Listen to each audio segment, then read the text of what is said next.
Hello, everyone who's watching. So obviously, kind of a special stream and kind of the kind of streams that we are not too happy about. But yeah, the U.S. is again at war. Trump is on track to have one war per year in 2026, I guess, so far. Maybe he'll follow up with Cuba next month. We never know.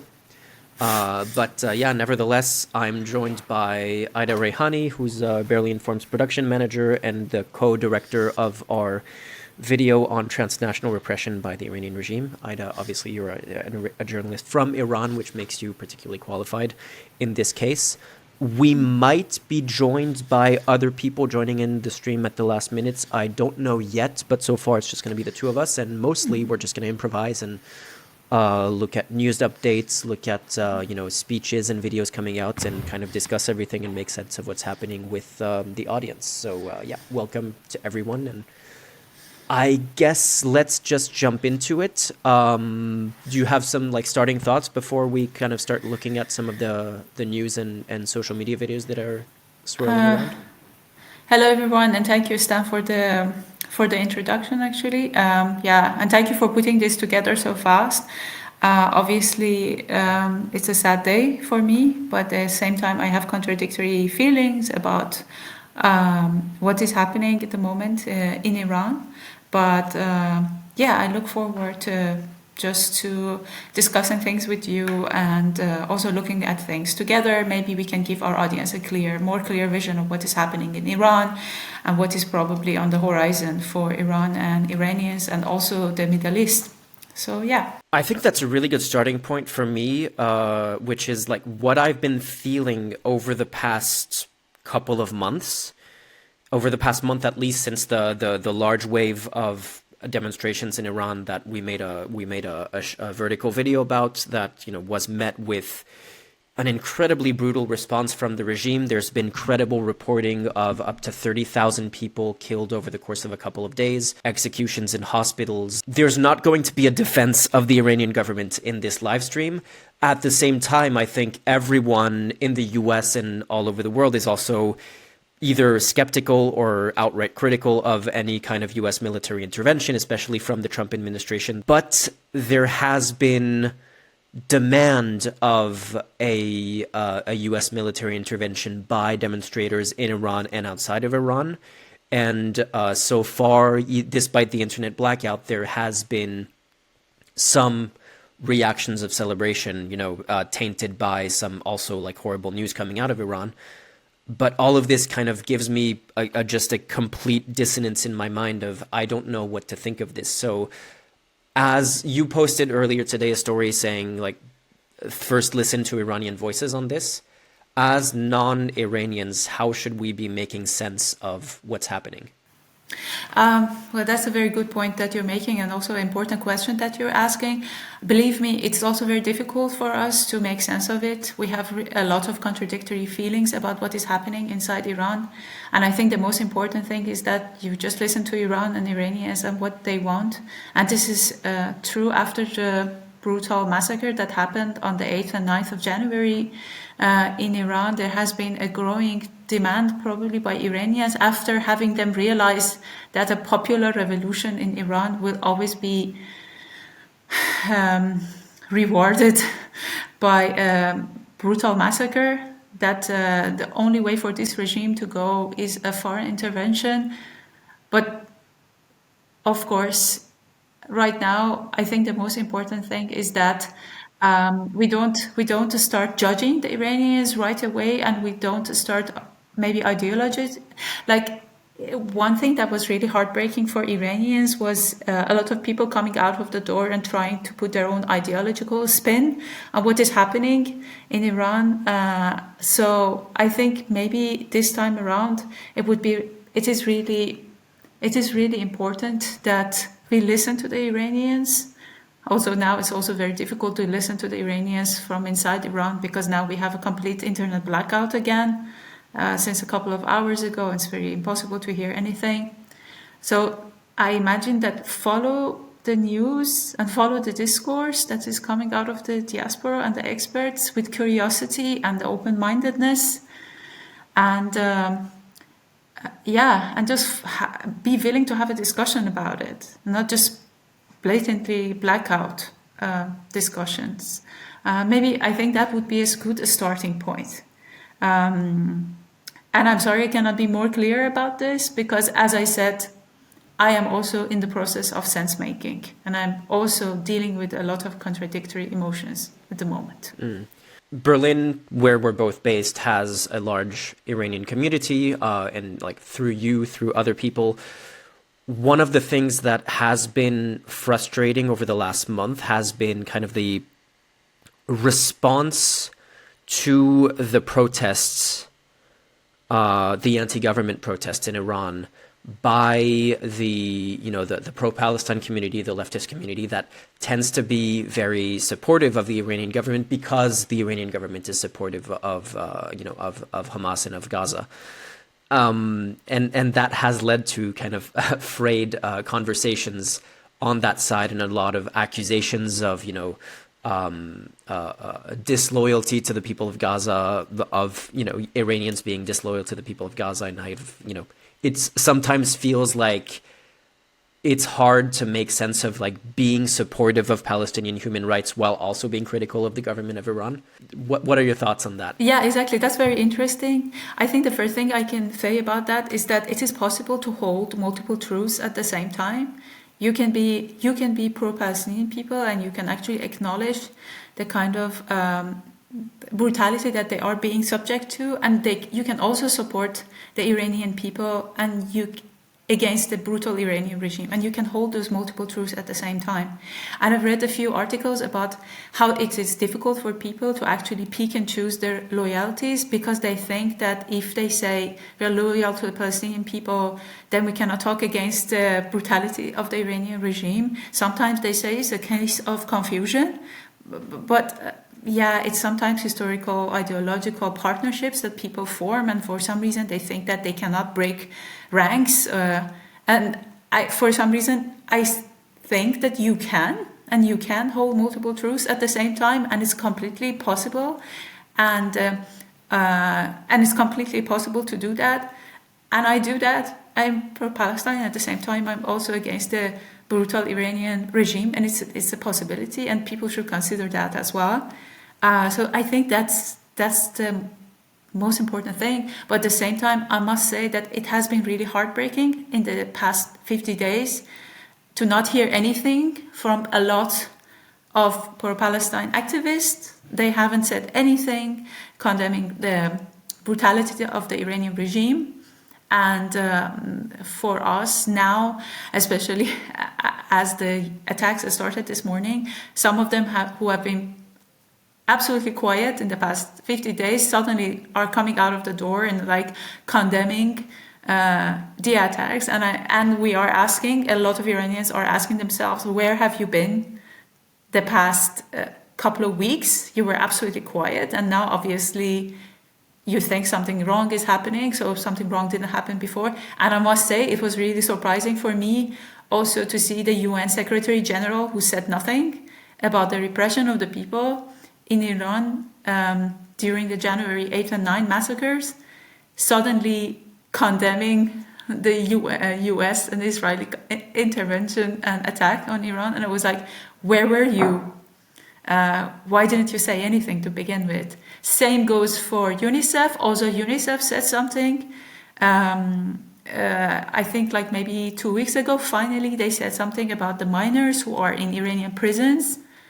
And for Iranians such as me, it has becoming more and more difficult to actually believe that the activism that is taking, many of this activism is just performative activism and not real activism. And so, yeah, there's a lot of heartbreak and confusion on our end, I would say.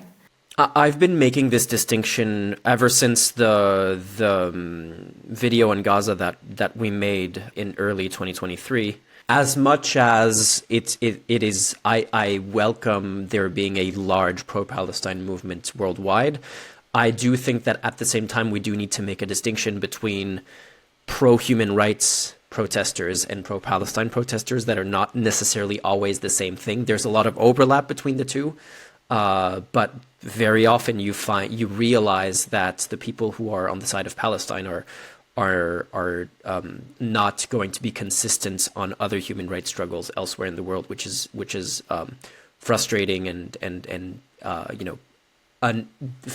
just difficult to contend with when you're having these Exactly. conversations. No, exactly. I completely agree with you, and that's why I must actually say that I myself might have been really naive, thinking that these people who were standing up for the rights of Palestinians were actually pro-human rights, pro-fundamental rights people, because I was one and I am one.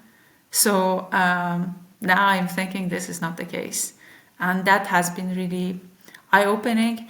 I will never change my stance. I will always be the way I am, actually. But it is really saddening. It's really heartbreaking to see that. So someone is saying naive to think that the attack is about the freedom of the Iranian people. This is about Trump in the Epstein files. I don't know about the Epstein files. I do think that, like I said earlier in the stream, this was literally the very starting point of the stream, so not many people were watching already.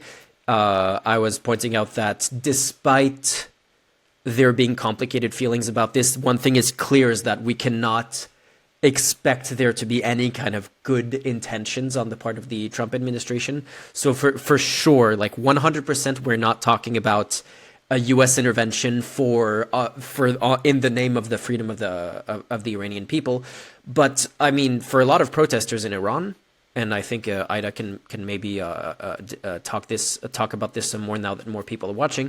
For a lot of protesters in Iran, it doesn't really matter what the intentions of the U.S. government is, because they've been under a brutal oppression for a long time, and at the end of the day, something needed to change. But that doesn't make this a good thing, and as we're going to see with some of the news that's coming out, this is going to have really horrible, tragic consequences for everyone. So it's again, like it's really hard to figure out. Sometimes things are just not categorizable in a like good or bad, or like simple evil versus like, good guy, bad guy kind of narrative. It's sometimes everything sucks. Yeah, sure. So, like, I have to say something about that. Iranians are in no way under any. You have to understand that, like, we are not naive, and we have been dealing with this actually since the first big U.S. intervention in Iran, when they actually orchestrated the coup. We are not naive, and you have to understand that really, even the Iranians inside Iran, Iranians in the diaspora, they know what is happening here. But you have to also understand that this war did not start today. This war started 47 years ago, when the Islamic Republic of Iran was established. So Iranians are not under no assumption that that U.S. and Israel are attacking Iran for the good, out of the good of their hearts. It's just that, like, they think they have tried popular uprisings, let's say, since the modern era of Iranian protests, which, let's say, started with the Green Revolution in Iran in 2009, and they started popular revolution in order to be able to make a change possible in Iran, some sort of reform, and each time they have been met by a brutal crackdown. They have tried again and again in 2017, 18, 19, and then with the Women Life Freedom movement, actually, and then with the more recent waves of protests. Actually, these are popular uprisings, people trying to bring about a change in a country, and each time, and this time, especially this time, they were met by a brutal crackdown.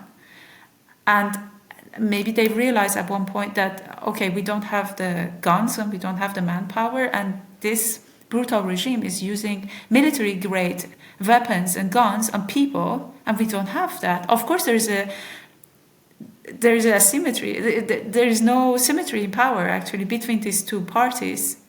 So one idea that becomes stronger and stronger, what needs to be done is that, okay, one way to go about is maybe foreign intervention. The foreign intervention, of course, it comes with a cost. Before the live stream started, Stan and I, we were talking about the reports of the attack on this girls' school. in Iran, which they started with 24 casualties, then went up to 40, and now they say around 80 people school children were killed. Doesn't make me sad? Of course it does.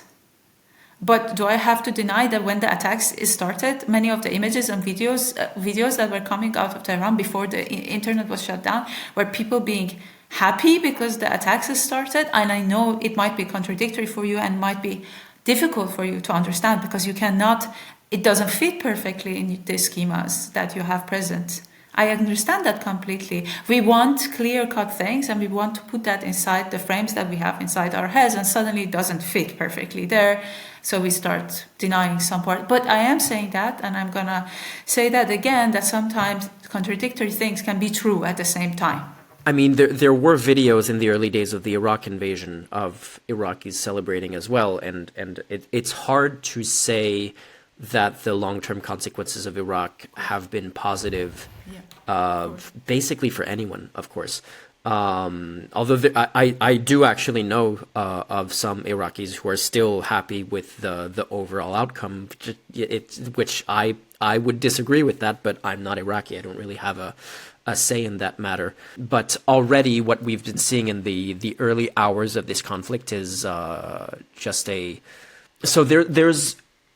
Every time there's been an exchange of fire between, for example, Israel and Iran over the past couple of years, there's this strange dance that kind of happens where Israel will strike nuclear sites or other targets inside of Iran, and Iran kind of has to retaliate to show to their population that they're responding to this Israeli aggression, but at the same time, they always retaliate in a very specific way that is like telegraphing their moves, and it has to be big enough to seem proportionate, but it has to be not too big to not overwhelm the Iron Dome, because if they actually do some real damage in Israel, they know that in a further exchange they would suffer the bigger casualties.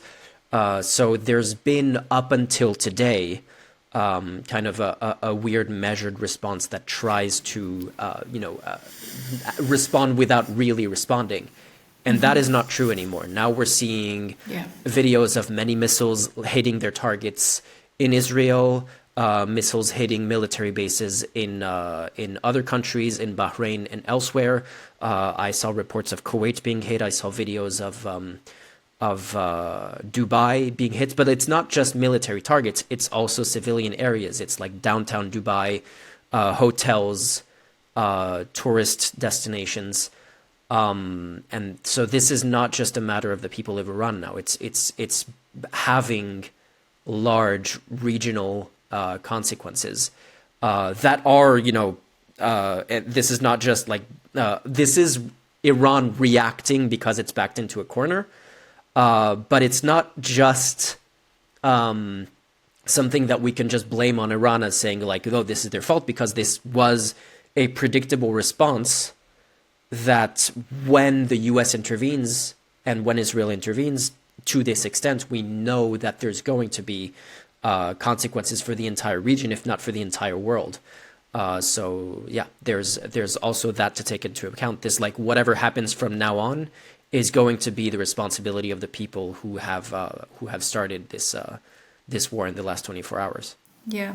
I mean, the fact that you talked about the script and the formula that Iran has in this kind of situations, it became clear in the 12-day war also that Iran started with breaking away from that script actually by the scale of the missile attacks on Israel. Although the damage on the Israeli side, relatively speaking, was in nowhere comparable because, of course, of the Iron Dome and also because they have a lot of shelters, they did indeed cause massive damage. For example, this one hospital which was targeted and the building completely collapsed. But indeed it is indeed the case that I think Iran in this particular case, as the foreign minister of Iran, Araghchi, said that the whole region is gonna, and of course the US and Israel assets in the region are gonna be hit with the full might of the Iranian power. But although I must say, actually, I'm also a little bit surprised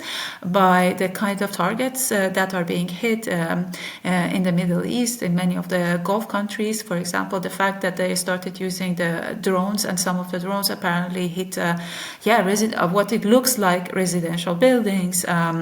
For example, one that I saw, and it looks like a drone hit a residential skyscraper in Bahrain.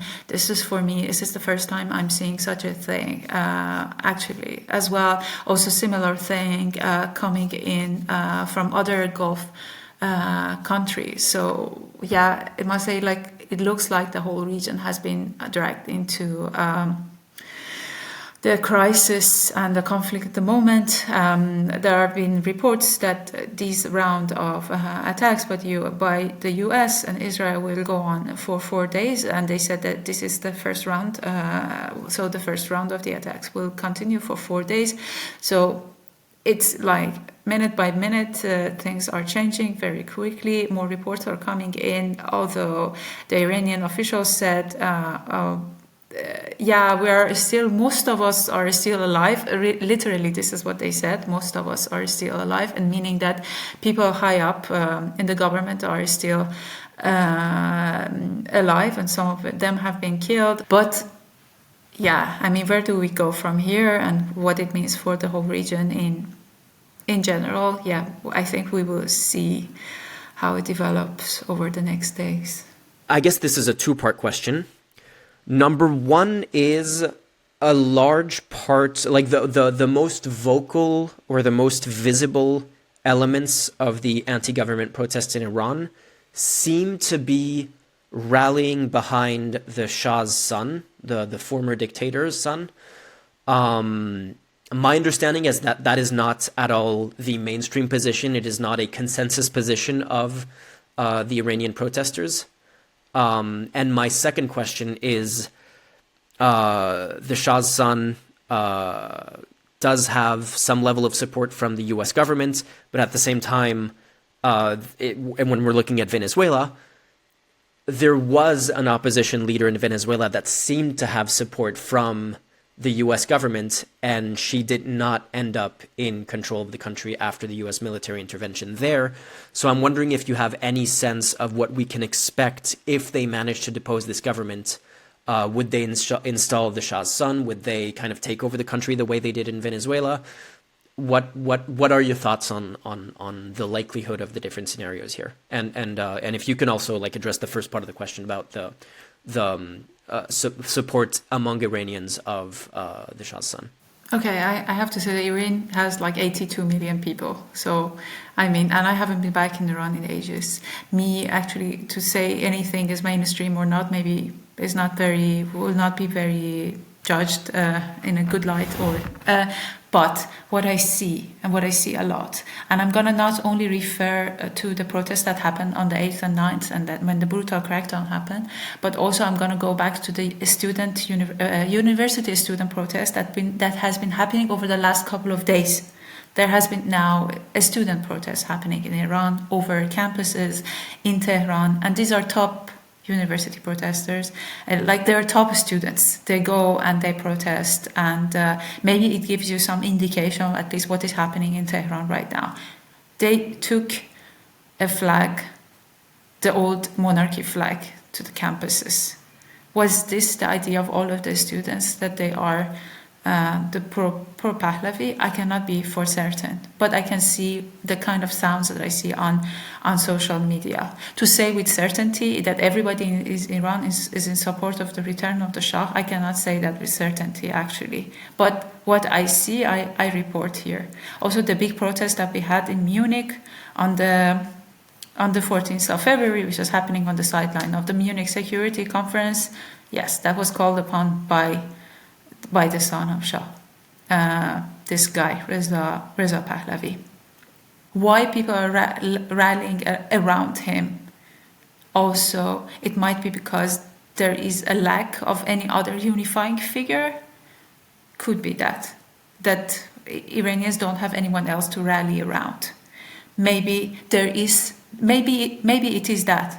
they don't see any other strong enough opposition figure to rally around, and they romanticize the kind of social freedoms that we had before the Islamic revolutions. I am talking about, and people have to be careful about the social freedoms that we had before the Islamic revolution. I'm not talking about political freedom. Political freedom is a completely different thing. We didn't have that also. And then we had a secret service that was like trained by the Mossad and the CIA before the Islamic revolution. We have to acknowledge that. But people are willing to romanticize the kind of social freedoms that they had before the revolution. Okay, that's one part. And then what was the second question that you asked? Sorry. It was more about if you have any idea of what we can expect from the U.S. government if they manage to topple the current Iranian regime. Actually, they are very clever about it, and they don't make it. Like, for example, Reza Pahlavi wanted to meet up with Trump and wanted some sort of acknowledgement from Trump, and he never received that from Trump, actually. But to say that there is no acknowledgement is also wrong, because the Republican Senator Graham was present, for example, in this big rally in Munich, and he was there.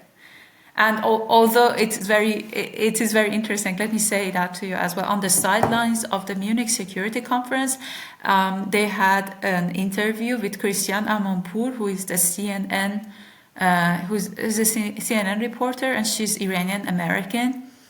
And she asked point blank from Graham, like whether they would support Reza Pahlavi, and Graham said no. He said no, but then he immediately said afterwards that. Because this is not the decision that we have to make, and this is something that Iranians have to make a decision about. Spoken like a true politician, yes. Yeah, he's not going to take a clear stance about it, and he has since repeated that stance as well. But what's going to happen exactly right now and in the aftermath, I cannot say with certainty. I was talking to someone today in the aftermath of the attack, and they pointed out in a very clever way that that Reza Pahlavi posted a video addressing the Iranians in the aftermath of the U.S. Israeli attacks, and the post had come 3 minutes after the attack had started. Like it looked very coordinated. Unless, of course, they had a video on standby to release the moment the attacks started. It looks very well coordinated. Can I say with certainty that like they were much aware of when it's going to come? Well, I can say with certainty how we felt last night. I felt last night an attack was imminent. Many other Iranians also inside Iran and outside of Iran felt that an attack was imminent. Everybody felt that for some reason. So, yeah. So there was a question about what does Iran gain from attacking multiple countries like they did, not just going after military targets of Israel and the U.S., but also population centers. My first reaction was that this seems like a desperate response, and this seems like a wounded animal backed into a corner, kind of lashing out whatever way they can. I've seen analysis by experts when I was reading up on this before the stream, who interpreted this as Iran trying to put pressure on U.S. allies in the region so that they would pressure the U.S. to make sure that this conflict lasts as little as possible. That is the best the answer that I got that made the most sense to me. I don't know if you have another interpretation of this. If you have some thoughts. No, I'm not going to jump on that, and I'm not going to make any. As I said, I cannot know for sure. I agree with you. It also looks it looks like a lack of coordination as well. But maybe it is also just the effect of Iran being pushed into a corner and being desperately using anything that is at its hand. But as I said, in this particular case, I'm not a military strategist, and I'm not really sure what is going on in the head of the Islamic Republic officials and what they're doing at the moment. It looks like they want to create as much chaos as possible in the Middle East. Yes, and I agree with you. It could be that it's a case of Iran trying to pressure U.S. allies in order to indirectly pressure U.S. into maybe stopping his military campaign. Okay, let's look at some of the statements that have been made, and then we'll follow up on that. I think my cat is really demanding to be part of this conversation. We'll see if she has any military insight to share. Okay, so we have this statement by Trump from 2011 that I just wanted to start with before we move on to more recent things. Our president will start a war with Iran because he has absolutely no ability to negotiate. He's weak and he's ineffective. So the only way he figures that he's going to get reelected, and as sure as you're sitting there, is to start a war with Iran. Now, I'm more militant and more militaristic than the president. I believe in strength.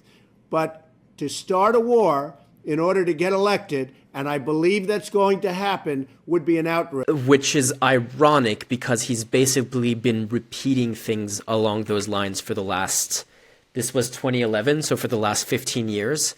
And now we're going to watch his statement from this morning. Really? Really? Do you have to do that right now? Okay.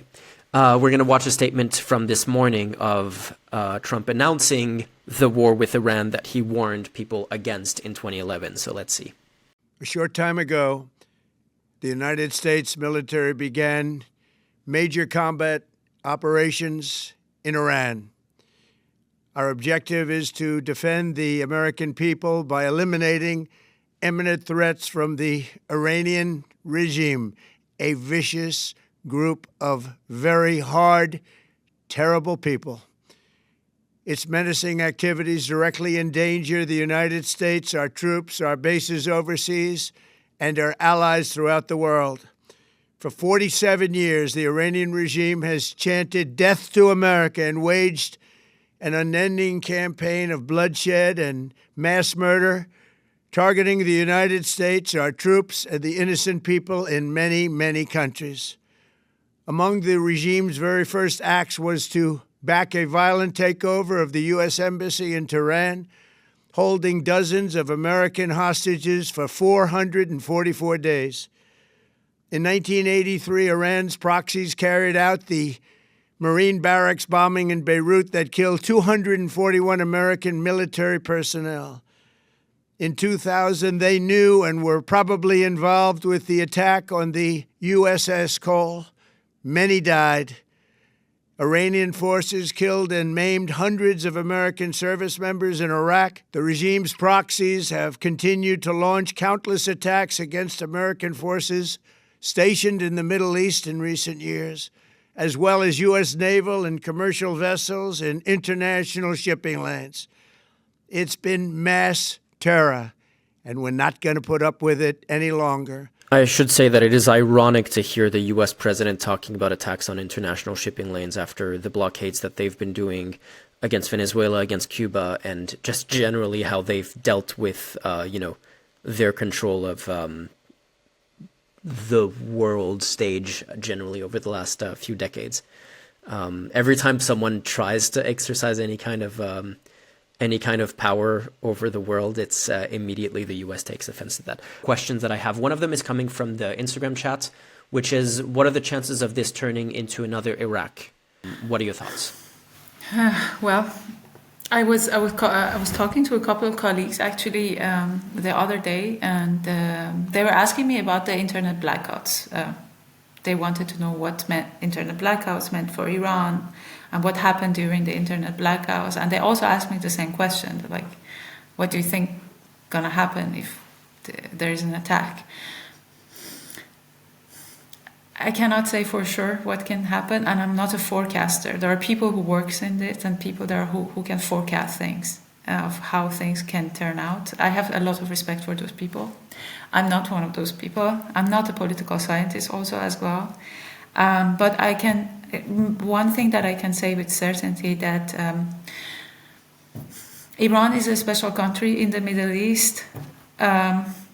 It is kind of different from the other neighboring countries. In many ways similar, in many ways different, and it could be that things might turn out differently for Iran, maybe, but will there be a civil war in Iran? Will it go through a Balkanization?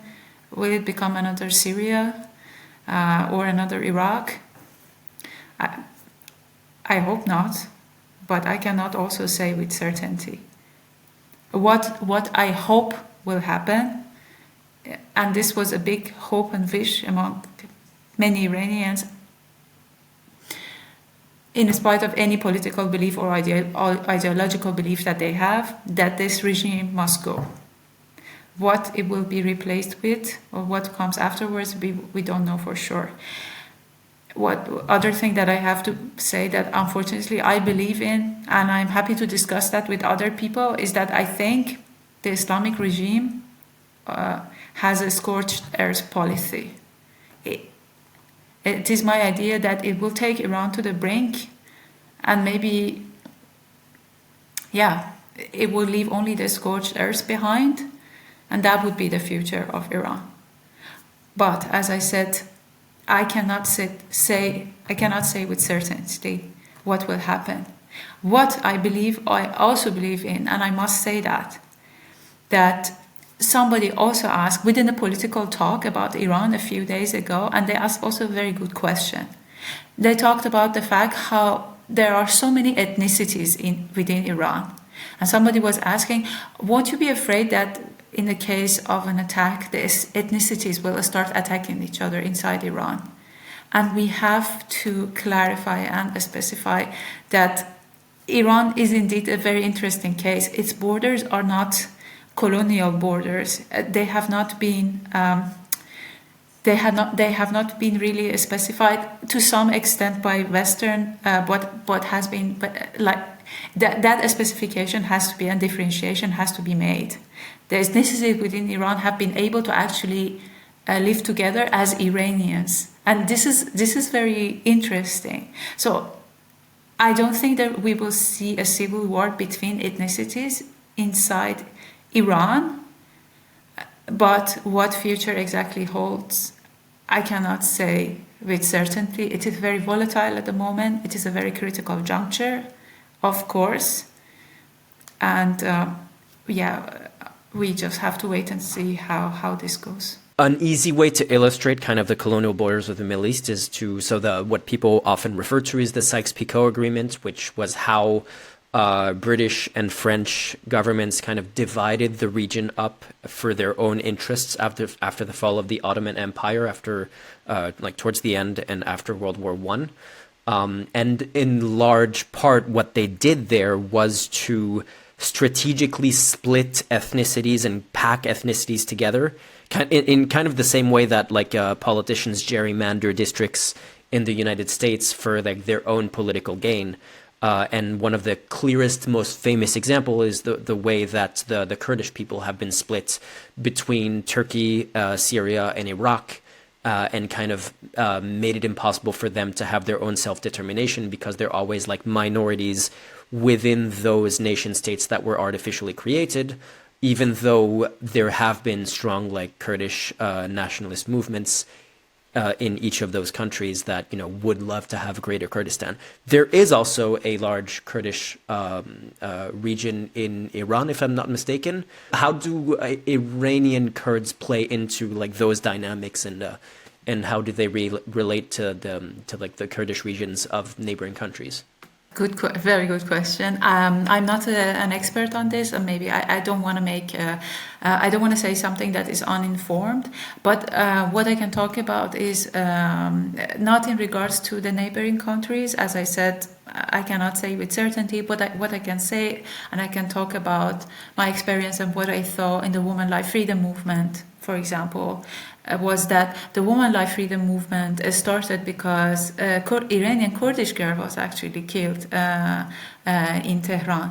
And that was the start, because the woman life freedom is actually a very old Kurdish slogan that exists in the Kurdish communities. I think especially in Iraq's Kurdistan and also in Syria is Jinjian Azadi. So it's the original of this motto is Jinjian Azadi, woman life freedom. Jinjian Azadi, is that Persian or is that Kurdish? That's Like, Kurdish. okay. Yes. So Jinjian Azadi is Kurdish, and then in Farsi we say Zan Zendegi Azadi, and then it is translated to woman life freedom. It was a Kurdish slogan. The fact that the Iranian, we started that Gen Z revolution, the woman life freedom, with on the basis of a Kurdish slogan, it shows you how synchronized actually we are in a way with the Kurdish minority in that sense, but also the bigger Iranian picture of dissent in Iran. At least that held true in the woman life freedom movement, and I tend to believe that this is indeed still the case. But what happens between the Iranian Kurdish minority in Iran and also the neighboring ones, I am not in a position maybe to say with clarity or certainty what is happening. I saw one thing from one Kurdish activist, but no, I cannot say with that I have enough information to say anything with certainty about this uprising, this protest, what is happening now. This is happening in the context of the Iran nuclear negotiations. As far as we know, Iran does not have nuclear weapons, and I think based on the way that they've been responding to the attack, if they did have nuclear weapons, we would likely know by now. So it seems like most likely they don't, because right now they're just throwing everything they have. I'm wondering if you have an understanding of how much more they can escalate from the level of violence that we're already seeing. I don't remember who was the source of this statement, but an Iranian official said in the case of the start of the war, they will also maybe resort to unconventional methods. So, and we have to actually be, because we are thinking now a lot in terms of military and what kind of military grade weapon can be used, and we are not really thinking about unconventional methods. What can be unconventional methods? It can be hybrid war, use of hackers, for example. It can be, although this hasn't been,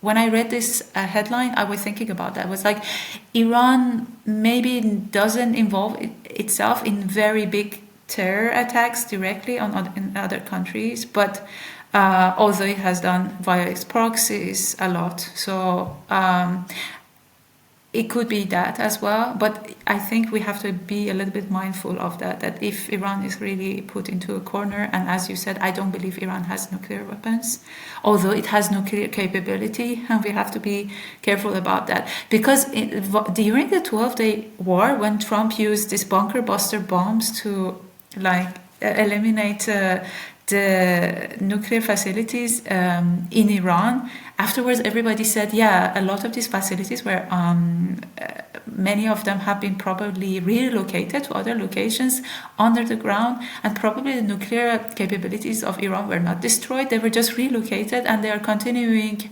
in secret. I agree with that. I don't think Iran has a nuclear weapon, and if it does have a nuclear weapon, I hope it's not stupid enough to use a nuclear weapon, but I don't think that is indeed the case. But it would be interesting to see if Iran actually resorts to unconventional methods. Although the report that I saw, and it was very interesting, it was the Israeli hackers actually unleashing a big cyber attack on the Iranian infrastructure, not the other way around. Yeah, there's been long reporting over the decades of the extent of Israeli hacker attacks against Iran.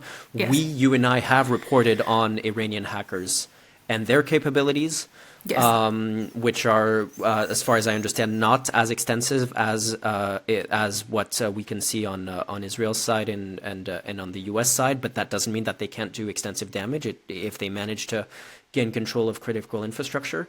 As you say, there is the possibility of asymmetric warfare, of using using proxies in the region and possibly elsewhere. A military analyst that I was watching earlier also pointed out the possibility of. So people have been worrying about sleeper cells, Iranian-directed sleeper cells in the U.S. And that analyst pointed out, well, that they were more worried about false flag attacks posing as Iranian sleeper cells in the U.S., which could also be a possibility. I don't think it's worth spending too much time speculating on either of those, but keep an open mind to that as things develop in the days to come. Like of course the comments from the 12-day war that at the time, so they said this at the time, and they have repeated this in Marco Rubio's speech at the Munich Security Conference last week, in Trump's speech 2 days ago during his State of the Union, that the 12-day war and the strikes that they did on nuclear facilities had completely obliterated and decimated Iranian nuclear capabilities, and yet they are using the threat of a nuclear Iran as the key main justification for these attacks today, which means that they're either conceding that they were wrong in saying that they were either mistaken, or lying in saying that they had decimated Iran's nuclear capabilities, or that they're just using that as an excuse. Either way doesn't look great. Of course, there was reporting at the time already that the damage wasn't as great as the U.S. government had claimed, which the U.S. government was very offended by the suggestion that they hadn't fully achieved their goals. Iran has always been close to obtaining a nuclear weapon. It's been like 30 years of they're 2 weeks away from getting a nuclear weapon. It's like every time Netanyahu is going and addressing the UN General Assembly, he's always like, Iran will obtain the nuclear weapons in 2 days, 2 weeks, every year he's saying that. And like once he took up like a picture of a bomb, which was supposed to go off, and actually showed that this is it. Yeah, but it's funny, like, let's say also maybe mention very briefly also, I think everybody who's here probably know for sure that like the timing of the attack is it's just like happened during the 12-day war, in which that US and Iran were conducting nuclear talks, and then Israel attacked Iran preemptively, and then this one also, Iran and the US had concluded the third round of nuclear talks, again, in Geneva. And they had come out of it with the Iranian foreign minister and also the Oman representative saying, oh, they went very well. And although Trump said he was not happy with the... but I think at one point, many of us Iranians, we knew were like, these were all like killing time. And they already had planned to target Iran. And I don't know why they do this dance of nuclear talks. And then, and we know for sure, for a fact, and it's a joke for us Iranian, whenever they said that the outcome of this round of talk has been positive, we know that an attack is coming the next day. We knew that. So when they said, oh, the outcome of this round of talk was positive, I was like, yeah, here we go. So there's a comment saying attacking during negotiations is pretty disgusting. True, there's a nuance there that the negotiations concluded yesterday. So they waited 24 hours or less than 24 hours between the end of the negotiations and the attack. Of course, yeah. They were already moving all of their assets into the region, so they were clearly preparing for the attack. Like the optimistic interpretation of that during the buildup was maybe that this show of force was a pressure campaign during the negotiations to say, like, you have to agree to our terms or we are going to attack you, which probably that was part of the reasoning behind there. But at the same time, my understanding is that some of the demands by the U.S. side in those negotiations were completely unrealistic and were impossible to be agreed to by the Iranian government, because essentially one of them was completely giving up on their ballistic missiles, which would have left them completely defenseless to any further attacks by Israel, which have happened earlier last year. and likely those would not be the last ones. So it was completely predictable and understandable for Iran to say, well, obviously we can't agree to that. You mentioned, okay, they moved assets into the Middle East, and maybe the point of it was to pressure Iran, and it was just some sort of maneuver and stuff. And then I was talking to a political expert, also political / military expert on Iran and Russia a few days ago, and he told me something very interesting. And he said that the U.S. has never moved this much asset to a region, and has not conducted military intervention. So a military intervention was to be expected. But what they said, and was very interesting, is that their idea and their position was that they're going to target Iran, not like what Trump says for a regime change, but also they want to target Iran and attack Iran to weaken Iran, to then negotiate with Iran from a position of power. So they will have a better hand dealing with a weakened regime, and they will get more out of a weakened Iranian regime. Although, if this is indeed still the case, I cannot say with certainty, because as we're talking, the military campaign is going on, and as said, the first round of the military campaign is said to be going on for 4 days. So we have to wait and see where the scale is and what happens afterwards, right in the immediate aftermath. Mm-hmm. The thing is that I am also a different person. So, and I say that I'm a different person compared to who I was during the 12-day war. Like when the 12-day war started and Israel started attacking Iran, for me, it was a total war of aggression. I immediately started condemning it. I said it, and I said it loud and clear that I think it's just what Israel and Netanyahu are doing is that they want to divert the attention from the atrocities that are taking place in Gaza, and they want to prolong the lifeline of the Israeli government, and that's why they're carrying out this attack on Iran.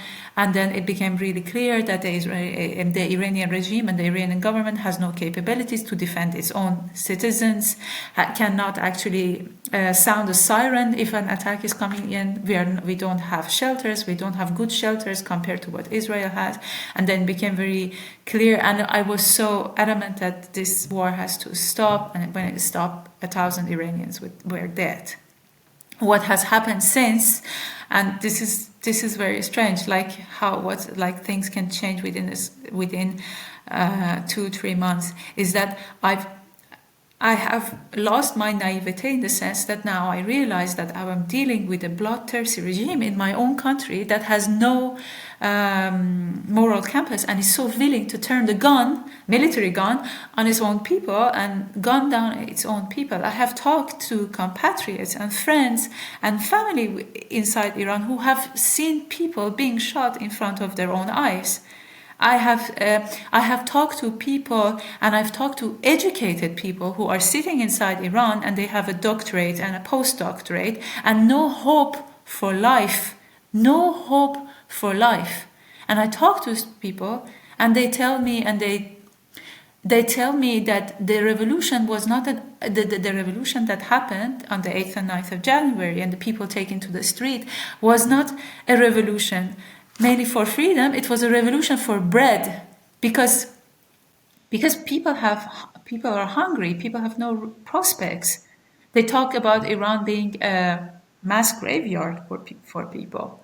So I have also changed. The way we were looking at the situation during the 12-day war and how the massacres of early January kind of recontextualized, not in a way that justifies the strategic goals of Israel and the U.S., but does recontextualize, how far the Iranian regime will go to survive and how it'll, turn its violence against its own people, and also the will of the Iranian people to have a different government in place. All has to come into the picture here. Some important updates are coming in. So 10 minutes ago, I'm just saying that I saw that on this Telegram channel that we follow, and it's verified reports of Iran. It's run by an Iranian person. Actually, I saw the reports there first, and now I've turned to The Guardian to double check, and apparently Netanyahu has addressed Israel saying that it looks like Ali Khamenei is no longer alive. and that he has already been killed in the operation.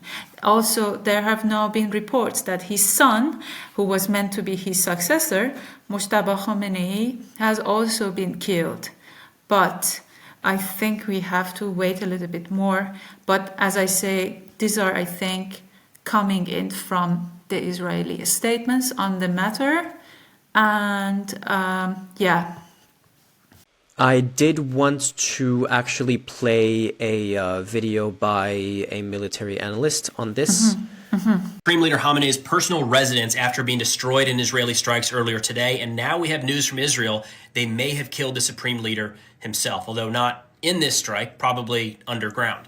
Israeli Channel News says, quote, Israel assesses that Iran's Supreme Leader Ali Khamenei was likely killed in an Israeli strike earlier today, citing unnamed Israeli sources.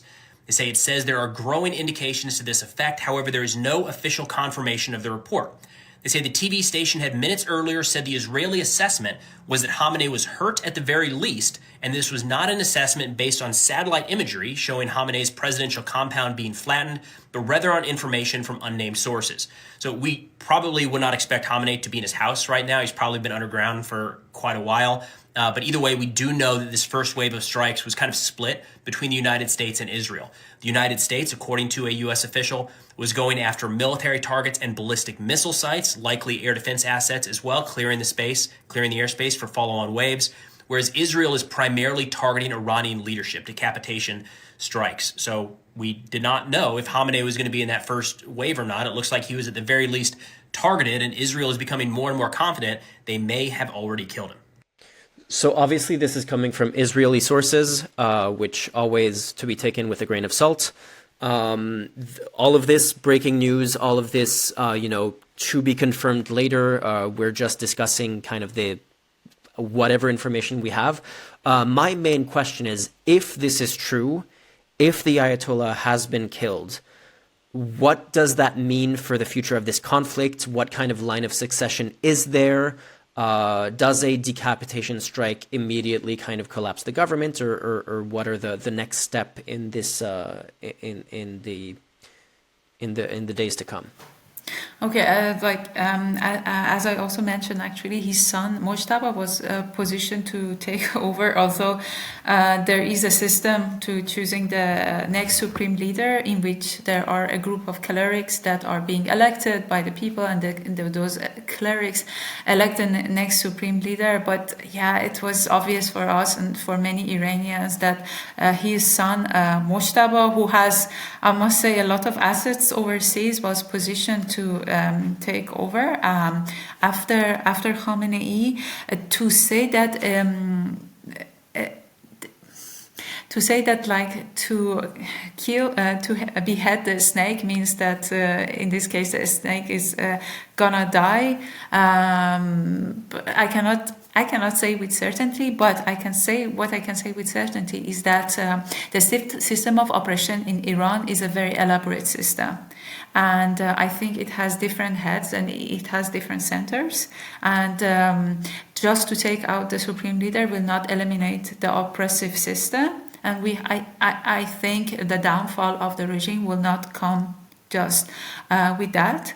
Although maybe this will play a big part, maybe it will create a lot of confusion, because a lot of people who are working within this oppressive regime are actually people who have sworn allegiances to the supreme leader. Will this create a confusion for them? Yes. If the successor Mojtaba has also been taken out, creates confusion for them, I do believe that is indeed the case. But the thing is that the oppressive regimes, maybe they have a playbook that it's not out in the open of what will happen if this person is taken out, if that person is taken out, how we are going to proceed with that. I think, and I must say, if these reports are true, as an Iranian who has seen the level of brutality of this regime and what they have done to the Iranians, actually, I would say now on this live stream that I will be very happy. Seriously, I will be very happy. And where we go from here, we have to talk to political scientists. It would be just speculations on my end. Presumably, because we haven't seen any reporting of the state of the current Iranian president, I'm kind of wondering, what role does the president play in the current conflict? There's something that is kind of hard to pinpoint for me as someone who isn't Iranian, who isn't an expert on the region, is Khamenei, is referred to as the Ayatollah, the supreme leader. He's like the real power in Iran. The president is kind of, if not a puppet figure, like has had varying levels of, but they have had varying levels of power over the years. Yeah, exactly. But no, I think you said what you're saying. This is correct. Actually, we don't have to complicate it. Presidents in Iran have always been a bit of a puppet figure. It has been so, actually. Like, even if there was a president who was a bit of a reformist and wanted to bring about some sort of reform, the supreme leader's will and word always takes precedence, actually. And that has always been the case. There is no sometimes the president and the supreme leader are more aligned, and sometimes they are not. And it doesn't really make a difference. In the case of Raisi, we all remember Raisi. Raisi died, actually, in a helicopter crash. In the helicopter crash. Exactly, in the helicopter crash a couple of years ago. And do you know what they called him? They called Raisi the butcher of Tehran, because he executed so many people in the 80s in Iran, actually. And he was at one point the head of judiciary in Iran. Ironic, because my understanding was that Raisi was seen as president in recent years, was seen as more of a reformist. Am I misremembering that, or am I confusing him with a different president? Well, I think confusing him maybe with Rouhani. Yes, you're right. You're completely. Yes. My exactly. Iranian names are not super familiar. No worries about that. No worries about that. Actually, no. So Raisi and Supreme Leader, they were more aligned, let's say.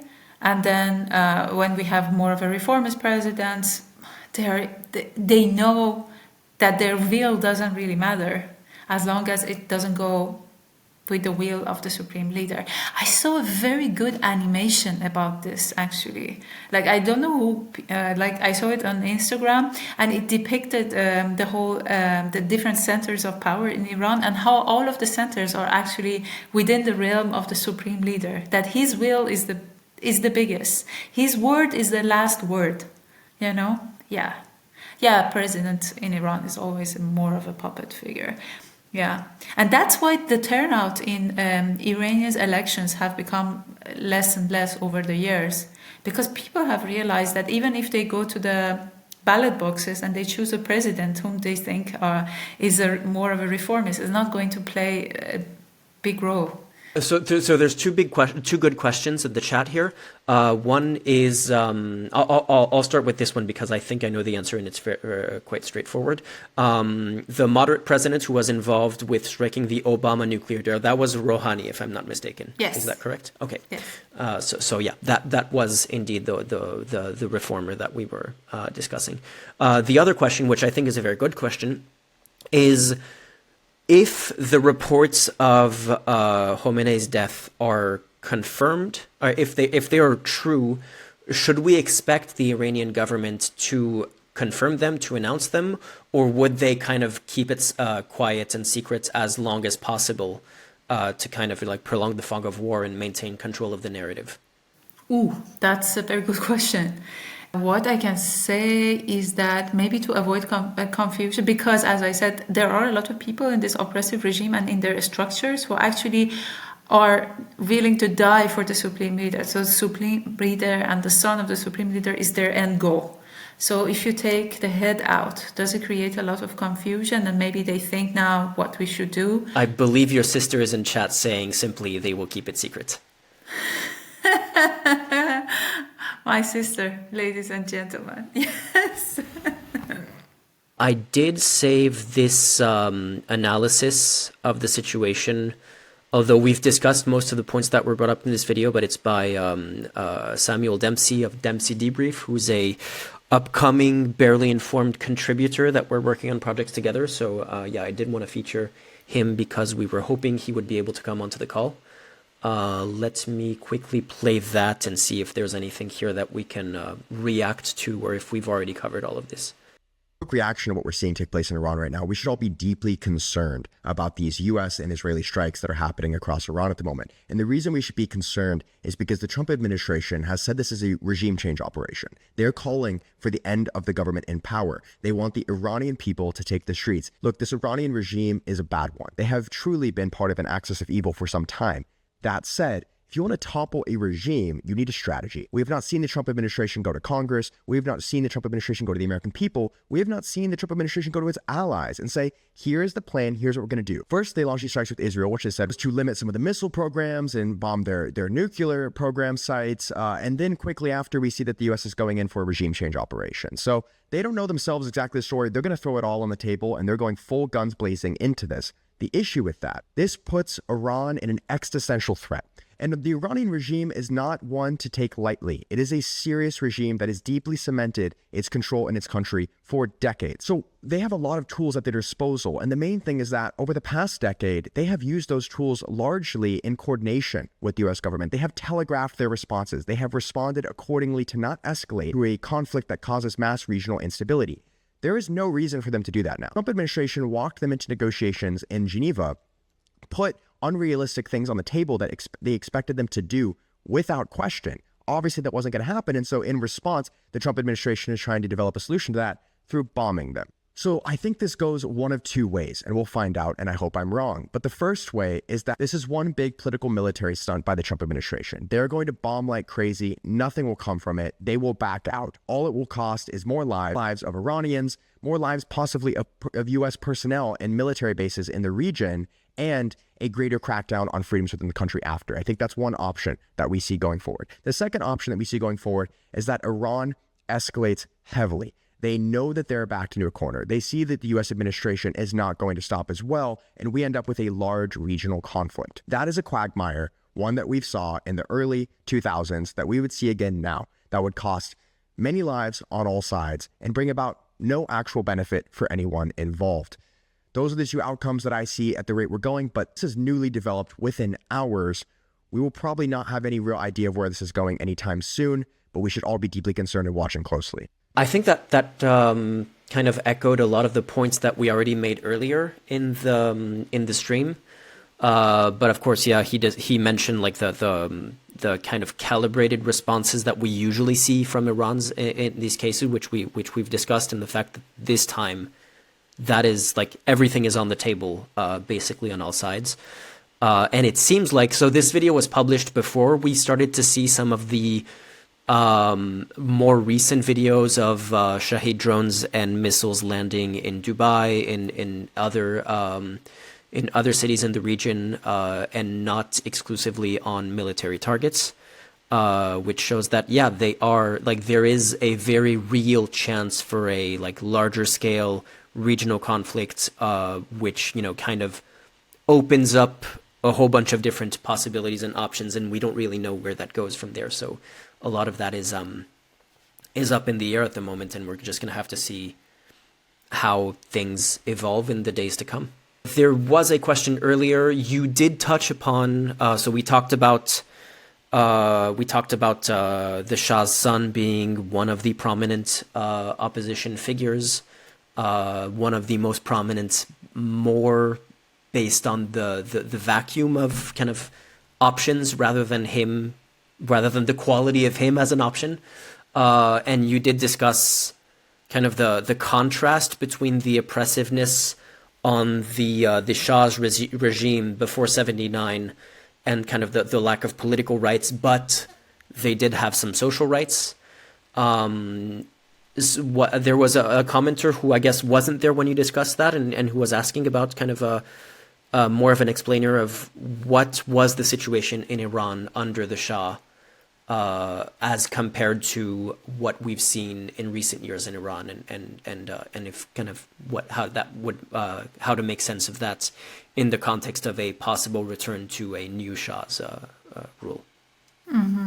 Yeah, well, I was born after the revolution, so I will talk about it like just based on what I've heard and things I've read in books, and also what I've heard from political scientists and the way we talk about things. Again, let's talk about it. Maybe there was a lack of political freedoms. Yes, once while the Shah was in power, it was a king that was installed by the U.S. coup. So many people also regarded him as a puppet, but people had a lot of, as I said, social freedoms, and this is something that we have to be mindful of. And but maybe political freedoms was not the case. A revolution. Why did a revolution take place? A revolution took place because there was something. It's not that the revolution didn't take place inside a vacuum. Of course, there was some grievances. And then in the context of the revolution that happened in 1979, left-wingers, leftists, and Islamists actually formed an alliance together, and they overthrew the Shah, and he fled. And, well, for reasons, the Islamic Republic was formed. And then what happened right in the aftermath of that was that the Islamic Republic that came to power executed a lot of leftists during the 80s. This is really something that have to be remembered.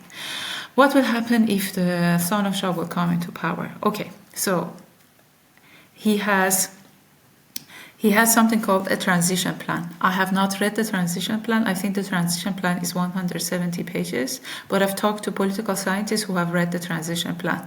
He calls himself a transitional leader. What he says is that I'm going to be a transitional leader, and once we reach some sort of stability in Iran, I'm going to have a referendum. I'm going to put something in some options. I want to give some options to people to choose the form of government that we want to have, and this kind of government that I would like to have are either like a democratic republic, and also what else he says? He says that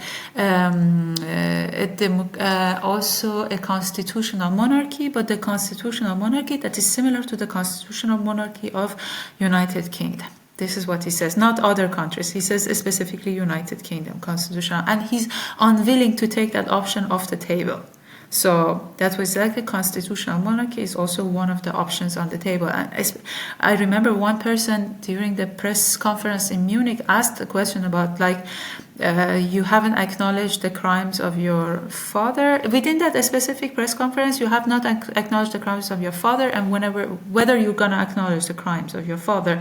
Because under his father, when the monarchy was in power over the years, let's say 20, 30 years, how long he was in power, like 3,000 people died within those years. And then what we had, of course, and this is in no way comparable, is that the Islamic Republic came into power, and within 46, 47 years, the scale was that they killed around 300,000 people. And I'm not talking about the Iran-Iraq war. I'm talking about just like around 300,000 people died. So the scale you can compare. Within 8th and 9th of January, 30, 40,000 people died. And this is an underestimate, actually. This is an underestimate of how many people died, actually. Okay, going back to Reza Pahlavi. So Reza Pahlavi has a transitional plan. I have not read the transitional plan. Political scientists who've read the transitional plan, and also economists who have read the transitional plan, talk about how bad it is. It is a very bad transitional plan. Of course, and the economists who've written that, apparently they have a think tank in America, and they've written it, and he has talked a lot. Every other sentence he's talked about I cannot say that word very well. Help me a little bit. Privatization is privatization. What you're trying to say? Okay. Exactly. Privatization itself is not a bad thing. I'm not saying it's not a bad thing, let's say. But in the context of the ailing economy of Iran, to come out of the door and talk about privatization right away, it's not a good idea. It's not a good idea at all. And economists can talk about that better, but political scientists reading that, they say it doesn't make sense, it's not a good thing, and doesn't look like a very sound transitional plan. It looks like it has been written by ChatGPT, but I'm just saying. I don't know for a fact if it has been written, because maybe it doesn't make sense at all. And people who, I am encouraging people, if there's around people in our comment section who have been accusing of things, if you read the transitional plan, if you have special opinions about it, if you think it's a really good plan and think it really stands out in some senses, maybe you can tell us that. So I'm not talking about that per se, but but we cannot deny that, and we cannot deny the voices of the people inside of Iran and the voices of a lot of people who are outside of Iran and are talking within the diaspora, that they are rallying around him. They are rallying around him. This is clear as a day, and there is no way for me to deny that and say that it does not exist. Are they without their own thoughts and there are no problems there? Yeah, of course there are problems there. But aren't a lot of people rallying around him? Yes, of course there are people rallying around him. So me saying that his transitional plan is full of holes does not take away from the fact that a lot of Iranian people inside and outside of Iran are rallying around him. What kind of a leader will he be if he comes to power? Someone asked me that a few days ago, and I'm going to say that again here. I don't know. Maybe he comes to power, and despite all of the things that he says, he turns out to be a complete dictator as well. I don't know. I don't know for a fact what is going to happen. Is he more presentable? Yes, he is. Does he wear a tie? Yes, he does. Does he speak English, Farsi, and French very well, and is a presentable person? Yes, that's indeed also the case. And like he's amenable to U.S. interests and to the U.S. government, like he would be friendly to the current U.S. government. I think that the point that you're making about like maybe he'll turn out to be a complete dictator is it's like if that is his intention, he would also be announcing that he's going to come back with a constitutional monarchy and a strong, rule of law and whatever. Like dictators never announce themselves as dictators, so there's no reason to think that their transitional plan, even worded with the best of intentions from ChatGPT, possibly. I just said that. I mean, like maybe not. Maybe it is indeed written by think tanks in the US, but written in a very rushed way. I don't know that. Yeah, well, I mean, think tanks might have written it with ChatGPT as well. It could be, yeah, But yeah, no. So the fact that they're announcing a constitutional monarchy as an option, if Reza Pahlavi is installed as they would be announcing that no matter what their intentions were, if they were good or bad. But yeah, I do have news from Samuel Dempsey, who we just saw a video of and who we were hoping to have on stream, and it looks like we are going to be able to have him join us for a little bit, kind of to maybe conclude the stream in the next few minutes and kind of ask him some of the open questions that we have that he was a little bit more qualified to answer. Hey, Samuel, how are you doing? Doing all right. How you doing? Good, yeah. Just we've been streaming for a couple of hours at this point, and we've run over much of the information. Do you want to introduce yourself and kind of your background and your expertise? So I'm a freelance journalist and analyst in Brussels, so working mostly on defense and security, transatlantic issues. And my background is I worked in policy in the U.S. Congress, in the State Department, kind of across federal government, but also, a lot of different think tank and academic stuff in Europe as well. So, yeah. I'm trying to remember some of the questions that we kind of left open earlier in the stream. If Ida, you can remember off the top of your head, otherwise it's going to come back to me at some point. Where do we go from here? And how is Iran going to respond? And how is the Middle East going to be dragged into this? Maybe was one of it, because it's apparent Iran is breaking away from the usual script. It doesn't look like coordinated strikes on either side. It's going everywhere. And yeah, maybe we can start with that. Yeah, I mean, I think the video captures the main concern that I have, which is that Iran, for all of its shortcomings and the issues that it has, it does normally telegraph its responses to try and be, in the correct amount of escalation to not develop into a broader regional situation.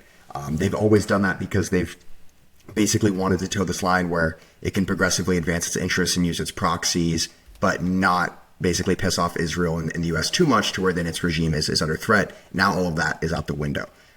So Trump has basically backed them completely into the corner. And now we're seeing that possibly the Ayatollah has been, taken out. What concerns me is that we can see, a lot of use of the proxies are limited at the moment, but they can basically start to act very indiscriminately. We could see terrorist attacks within the region globally that are, indiscriminate. There's nothing basically to lose. It's going to be trying to get the U.S. to back off.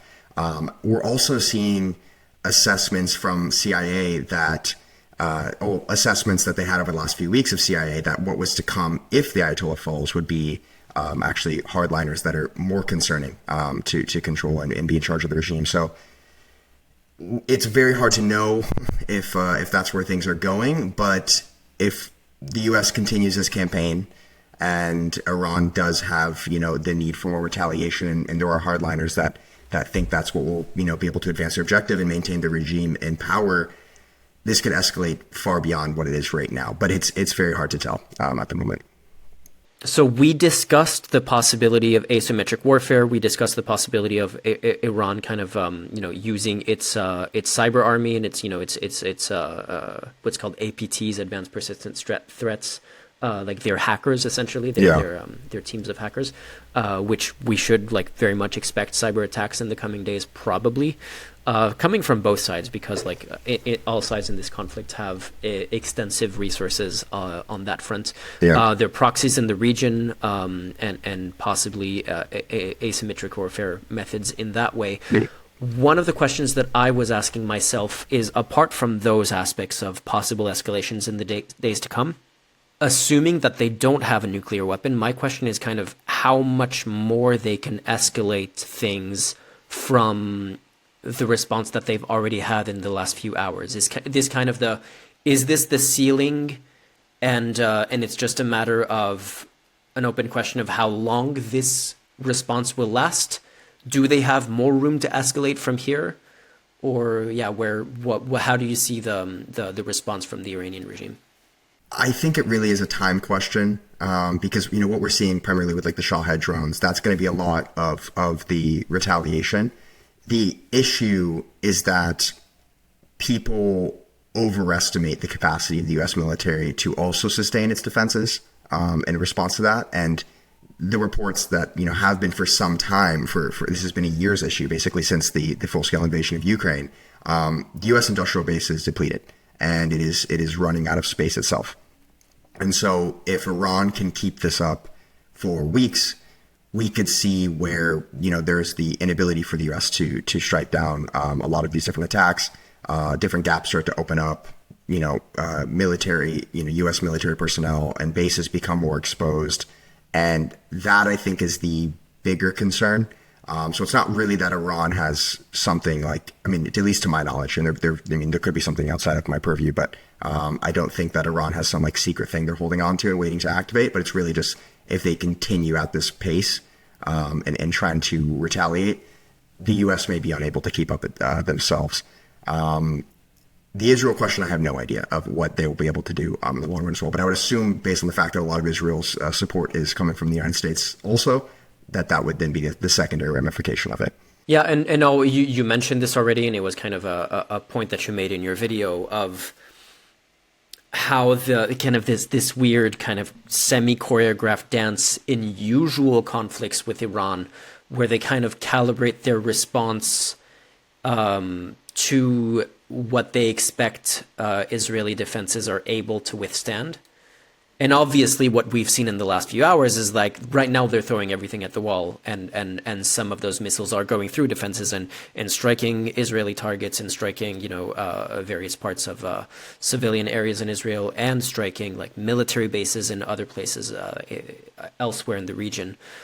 So clearly this is not a matter of a calibrated response for show, the way that we usually see it. Yes, no, definitely not. It's extremely, we're in completely new grounds. This has not been something that they would have needed to do at all over the years before. And it's entirely because the Trump administration put negotiation expectations that were impossible to meet and a timeline that was unnecessary, and then carried out these strikes today. So they don't have tools on the table to get out of this besides this. There's not much else they can turn to.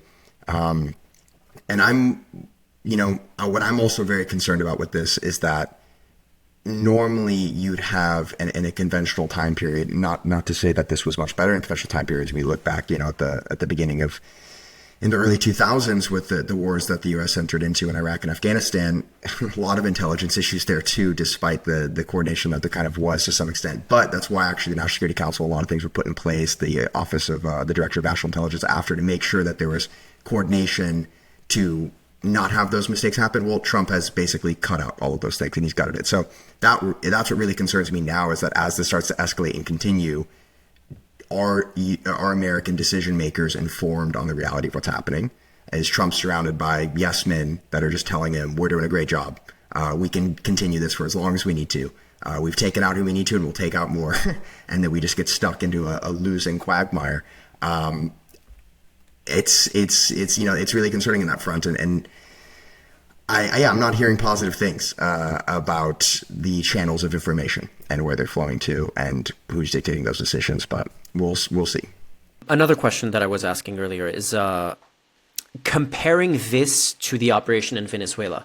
I think everyone outside of like the direct line of command and the U.S. military was really shocked and surprised by kind of the speed and the effectiveness of the attack on Venezuela, and the way they were able to come in and abduct the president within minutes or within half an hour, basically without a single shot fired in the other direction. And we can discuss maybe some of the reporting that's come out that kind of speculates on some of the high-tech weapons that were used to incapacitate Venezuelan soldiers. Like, we don't necessarily need to go into that specifically, but I am wondering, ahead of this attack on Iran, there was already discussion that they were preparing for a long-term engagement. This was not going to be a one-and-done, like, quick half-hour operation, and they are expecting this to be a much longer sustained assault on the country. And I wonder if there's a reason why there's such a difference in the scale of these kind of beheading strategies. I think at this point, unfortunately, we're in the political theorizing space a little bit, because with Venezuela, it seems like there was a really deep mole. It seems like the government has hinted as that there was, deep insights into what was happening. It was coordinated as well. Someone within Maduro's team to make sure that this was possible. It does look like it was a lot messier than they made it out. I think there was U.S. service members that did suffer injuries. There was, firing that did go back and forth. But in the end, it was quick, like you said, and very efficient. With this, obviously, there was a big buildup. And then they come in and they say they're prepared for the long haul. But again, I think it's kind of the yes man situation. And I think the reason why we're in a yes man situation, my theory at least, is it's more of domestic political considerations. The Trump administration it looked terrible at home.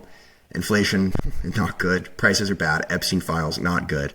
And the elections are coming up. And so I think that Trump's always looking for a story. He's looking for a win. They're riding the high from Venezuela. Not to say that they were, crossing their T's and dotting their I's with Venezuela, but at least they had some type of, military intelligence as to what they were doing. There was some thinking there. I don't think there was much, long strategic thought of what actually was to come after, but there was thinking operationally. I don't even think there was much thinking operationally in this besides, we're big, we're America, we can do it. We'll see. Maybe we learn more, but it feels like this was completely rushed for political reasons. You mentioned the Epstein files. I do think that there is very much, obviously, a case to be made for a lot of Trump's, stagecraft, and a lot of the spectacle that we see coming from the U.S. government is often a distraction from the Epstein files.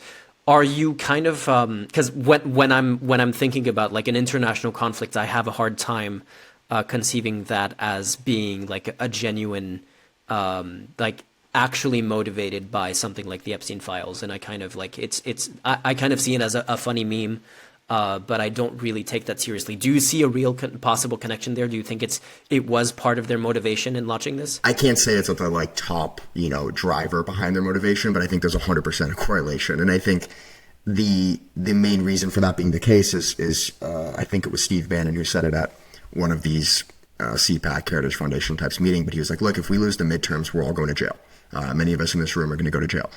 They're not wrong. Yeah, I think Elon Musk said the same thing as well. Yeah, no, It exactly. wasn't about the midterms, but same thing. Yeah, but they're 100% accurate. I mean, they've all broken countless laws, and the Epstein files have now been released, enlarged to, to some extent, a lot of weird things thrown in there and odd redactions and such. But there's a lot of damning things against this administration, Epstein files being, I think, at the top of it. And so if they don't find a way to hold power either through turning the favor of public opinion, which war can do that. Doing it like this normally doesn't do that. That's not what happened in these past interventions, especially with the legacy that carries over to the American public. I do not think that this is playing well outside of certain, extremely partisan conservative areas in the United States. So I think that they're thinking, okay, we can maybe get some, rally around the flag. That would be helpful. I unfortunately also think that these are, extremely illiberal people in office, and they recognize that if they do get bogged down in a war, that is not politically the end of the worst case scenario for them. They can use that to their advantage. They can, declare special times, and they can, they could suspend elections. They could do a lot of different things. I think it's difficult to have more faith. And I think, what makes that the case as well is that normally, I think I'm trying to think the last time we had anything remotely similar to this would probably be Libya. And with the Libyan intervention, there was a lot of communication by the Obama administration. It moved very quickly, but there was a lot of communication as to why this is happening, how it's going to happen. The day after did not have enough planning and coordination multilaterally of like how actually they're going to stabilize the country. But there was thought relatively put into it and communicated out. None of that here, none of that at all. So I think this is, they're moving into grounds that they're not prepared to be in. And I think there's something lighting a fire behind them that makes that feel that needs to be the case. And I would put that into a liberal, scared of jail side of things. And final question, you're based in Brussels. Yeah. What has the response been from the European Union or from European countries in general? And kind of I'm kind of half jokingly asking that question because I've seen your post about which are kind of pointing out the weakness of the response, and I'll let you elaborate on that. But kind of as a follow up, already knowing part of the answer, what better response could we have expected from them, essentially? Yeah, the response, I think, as everyone can guess, is, the EU is in a chair in the corner really shaking their fist at folks and wagging their finger. They don't do anything. I think we really need to be more stern in recognizing that this is such a lackluster grouping of leadership that we have across the European continent. Basically, they issued statements that they're greatly concerned. They added greatly in there. So it's even more than the normal times where they're concerned or very concerned. They're greatly concerned. And that they basically put out statements that legitimize the intentions of the Trump administration and the Israeli government to carry out these bombing campaigns, which is just a very concerning premise. I think it's a problem that these leaders are, the conversations too that I'm having in Brussels, no one thinks this is a good idea. Everyone thinks this is terrible. Everyone thinks this is grotesque. But our leaders here are spineless to communicate that. And this is because originally, when the Trump administration came to power, there was the threat of withdrawing support for Ukraine. That was number one. With actual, the physical or the fiscal support, the financing of Ukrainians' defenses, that then went away. The Trump administration stopped supporting Ukraine financially. So then it became, okay, we're concerned that a lot of the things that Europe needs to pay for to support Ukraine come from the U.S. Military-industrial complex, and they could, refuse to sell those. They could halt the shipments of certain aid that Europe is paying for. It's a little bit of an unrealistic fear to have. It's one on the table, but the U.S. is never going to turn away that type of profit. They just will continue to make a lot of money in supporting Ukraine. So that doesn't really make sense. And then it was the tariffs. And now, as we see from the SCOTUS ruling, these tariffs have been thrown out, and Trump is moving down the laundry list of other tariffs on the table that he could use to wield against the world, but also European countries. But really, that's the only kind of concern that these European leaders have, to give these responses that basically capitulate to the narrative of the Trump administration. So it's a really frustratingly, empty calculus that they've made. It leads nowhere for them, and I think it lacks the foundation which they're standing upon. But I think that the issue is that Brussels and a lot of the European policymaking is very incremental. It builds on these slow pushes of momentum, and they came to this consensus based on those factors that I put forward a moment ago, and now they're struggling to get themselves out of that mindset, to realize the times have changed. They could be more assertive. They could be advocating for something that is actually more of their own global position, their own global role. And what would have been nice for them to do would have been simply to explain through these statements to the European people. Like Sanchez did this a little bit, and Sanchez is getting a lot of pats on the back for this, but Sanchez is unfortunately distant of the center of the table on this. But condemning the Trump administration, upholding international law, talking through how this is very unlikely to succeed, and that they wish success for the Iranian people. They hope there could be democratization, but this is not the way to go about it. And I think that matters because at the rate in which this war is going, only hours into it, if it continues at this pace, there will be spillover. And the more there is spillover, the more there is threats that there could be these, proxies basically that wage different terrorist attacks across the West, to say, with lack of a better phrase. And if there is a 9/11 style event that comes from this months from now, a few years from now, whatever, that brings in, Article 5 into question. And all of a sudden, the European public has to reckon with the fact that they're going to be sent in to fight another quagmire on behalf of U.S. decisions. And so the only way that it makes sense for Europeans to understand that this is a terrible trajectory is if European leaders communicate from the beginning the premise of which this is built upon. Because as the fog of war continues, history becomes a little bit more blurry, and it can seem like this was just a terrible thing with some good intentions, and the Trump administration doing this, and now we all have to go fight some war. So I think really the biggest role they have is to paint an accurate narrative and make sure that history is being recorded accurately, to try to deter the future issues that can come about from that. But as long as we see this Ursula von der Leyen EPP-led commission and European Power Center here, I think we're very unlikely to see that. Okay. Well, thank you so much. Thank you for joining. I know you had a long day. Yeah, appreciate it. No, it's wonderful to be on. Yeah, it was a really nice discussion. It's too bad you weren't able to join earlier because it actually was quite interesting throughout. But thanks for joining, everyone in chat. Thanks for joining. Although some of the chat has been kind of wild, and it's been mostly unmoderated because multitasking is hard at this point. But thanks for the people who did participate in good faith and were asking genuinely interesting questions. Again, if you want to support the channel, you can support on Patreon. You can become a YouTube member. You can become a coffee supporter, or do individual stream donations. Links are down below if you're watching on the main horizontal YouTube live. You already shouted out your socials, so I'm not necessarily going to make you repeat that. But I'll just say if you want if viewers want to follow Samuel's analysis, which is genuinely really good and insightful and always very concisely put in a very understandable way. The Instagram account is the Dempsey Debrief, which I very much recommend. Ida, I don't believe you have many public socials as far as I know. You're mostly just helping make things happen and make the Barely Informed channel run smoothly. Is there anything you would like to conclude with? Anything you would like to plug or point out? Yes, actually, thank you for saying that. First of all, thanks for organizing the live stream, and thank you to Samuel for joining us. I really enjoyed also listening to his perspective.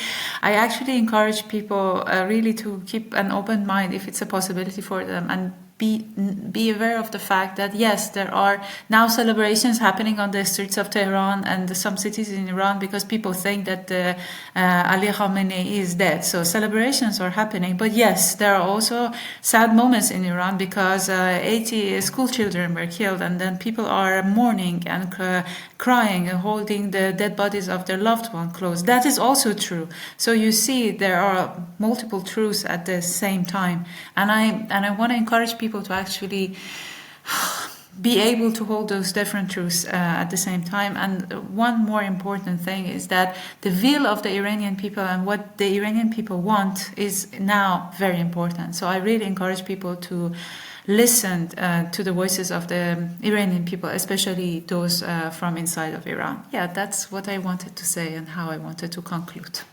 Okay, well, thank you so much to both of you. So I'm going to ask you to stay on after I end the stream. I'm going to end the stream right now. Again, thank you for everyone who joined, and I will see you very soon. Have a good evening.